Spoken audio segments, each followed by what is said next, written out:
I'm not running for president because Uhuru told me to run for president. I took a decision to run for president. And there could be 3 or 4 other people in his cabinet, like Wamalwa, who are ministers with me in the same cabinet, who are interested in the presidency. So, who is the project? Why am I the project and not Wamalwa? Because you see, Wamalwa was Minister for Defense, I was Minister for Interior in the same cabinet. The current president was his deputy. Probably would be more a project than myself, because if ranking is the issue, he would be more the project than me. Dr. Fred, if you said you would want to get that opportunity, and if you get it, you would want to serve Kenyans as the president, but you can't work alone, you have to work with people. So at the moment, are you part of what is now being referred to as the united opposition? Are you part of them? Yes. We've had instances where they have accused you of being a mole. You've worked closely with the former president Uhuru Kenyatta. Somebody's project. They've said you're a government project. We've actually hosted people who are working closely with the top leadership of the united opposition, that is Rigathi Gachagua, former deputy president. And if you are part of the united opposition, and people have also questioned, the Gen Zs, to be specific, have said, you know what, we want to do with this old guard. We are tired of the same faces that we've seen. Some of us were born when some of these people who say that they will take our country to a different trajectory were in power. They served as ministers. They served as deputy presidents, for example. Some of them have integrity questions. Some of them served under corruption allegations, but they have all come together as part of a united opposition. When you say you are now with them, how does that settle with you, with all these issues notwithstanding? Thank you for that question, Dennis. You know, the truth of the matter is this.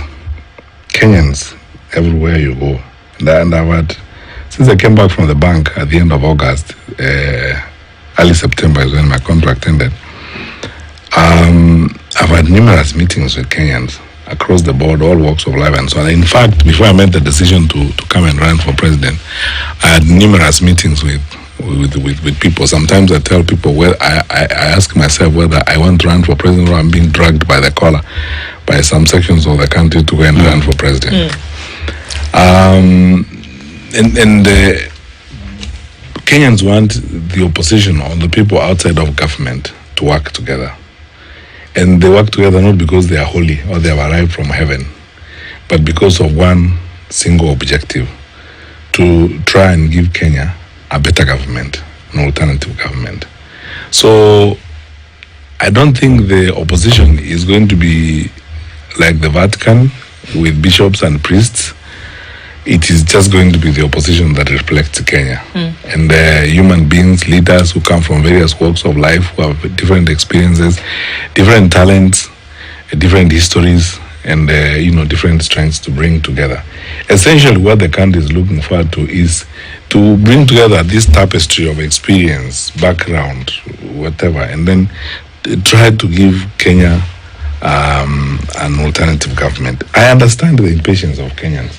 You know, when you have an administration that has performed the way this has done, the frustrations that Kenyans have every day, I understand when they behave sometimes like they would like things to happen tomorrow. You know, they wish that the opposition came together tomorrow, hammered out everything tomorrow, and then from there, created government. But and unfortunately, in reality, that's not how it works. The unity of opposition or the unity of purpose is going to happen in spite of the differences of opinion, differences of background, differences of age, differences of experiences, and so on and so forth. Otherwise, if it was a very easy matter, people would meet in a room one day, by the evening they have told you this is going to be our opposition leader and so on. That is also another joke that I don't think the country should be taken through. It is going to be a painstaking experience of aligning visions, harmonizing perspectives, and so on. So that process, that integrative process, will also be a process of team building and creating an infrastructure that will alleviate some of the governance pains of this country. But why will they call you a government project or a mole? Well, you see, I'll explain. I don't know why, but I'll explain my case. As for whether or not, I'm someone's project, I cannot rewrite history. I served as a cabinet minister under President Uhuru Kenyatta. As to whether or not that makes me his project, honestly, it's just splitting hairs at the end of the day, because people will say that, and then they say that you are Uhuru's project, and they themselves are looking for the same Said Uhuru to talk to, and so on. I saw here when President Kenyatta went to State House to attend discussions on DRC Congo on behalf of the East African community. State House stopped everything they were doing that day and filled the social media with pictures. I think every single gesture, turn, nuance, and everything of meant that there was a partnership in the offing. It was all over social media and so on, in some very desperado type of approach.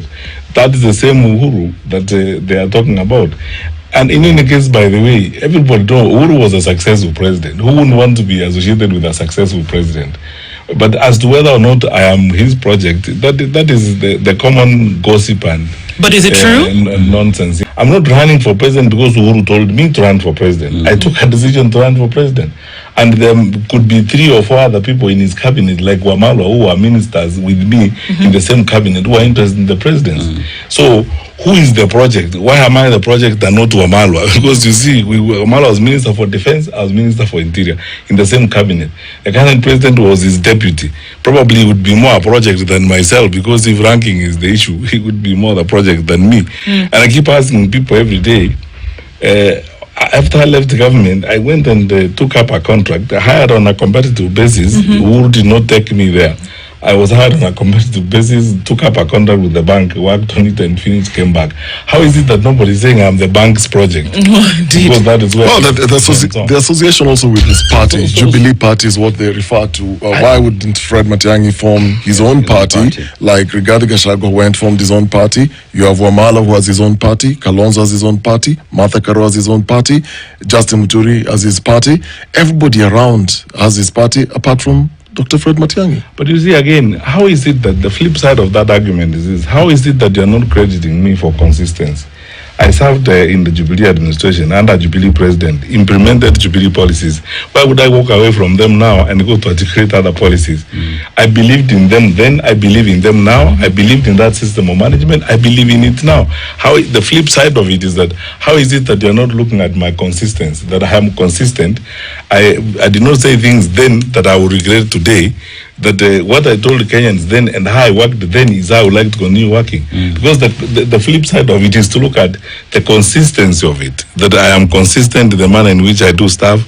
I have remained faithful to the public service journey that I have walked. I have not changed. I'm not flip-flopping. Today I'm talking Jubilee, tomorrow I'm talking other things. How is it that you are not crediting me for consistency in an environment where some of these people you are talking about have jumped parties 6, 7, 8 times, and that doesn't even make them, any better. Yeah. Speaking of, you stick to policies and you stick to issues, but of course, the tribal card comes into play here at some point, and somehow you've managed to stay away from such leanings. Is there an importance when tribal politics comes into play, and are you leaning in that direction? No. Okay. Not at all. Because you see, why would I do that? You see, okay, I don't like spending time talking about myself and so on. You look at my working life. Except the 10 years I worked in the public service, most of my working life has been in the international environment.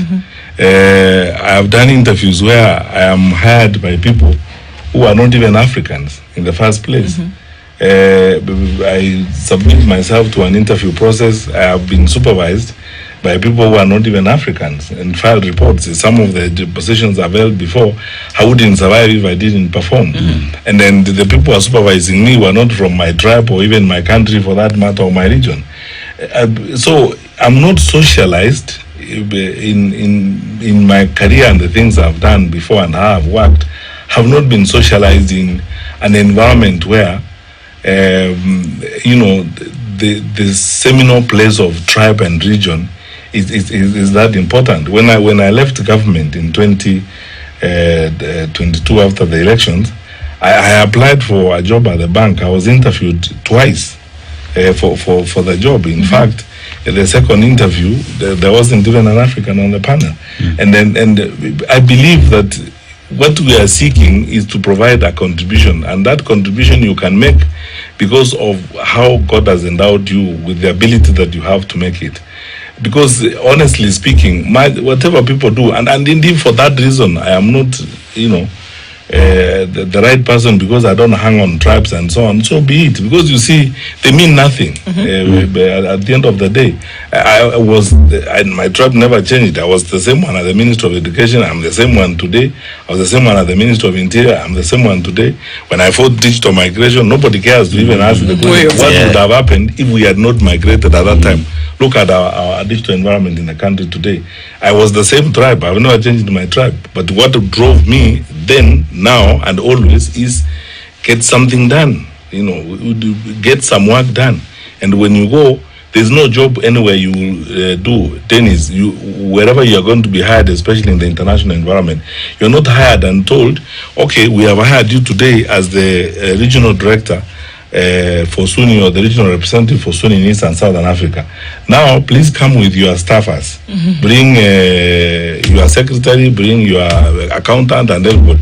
You are hired, you turn up in that environment. And you find these people. The guy from Ghana is your program manager. This fellow from South Africa is, the fellow from Zimbabwe is this and so. You sit there and get some work done. And then you find a way of making things happen in that particular environment. You imagine an institution like the bank. You are not told, okay, now we have hired you. What you do, can you come from Nairobi or from Keroka with your staffers?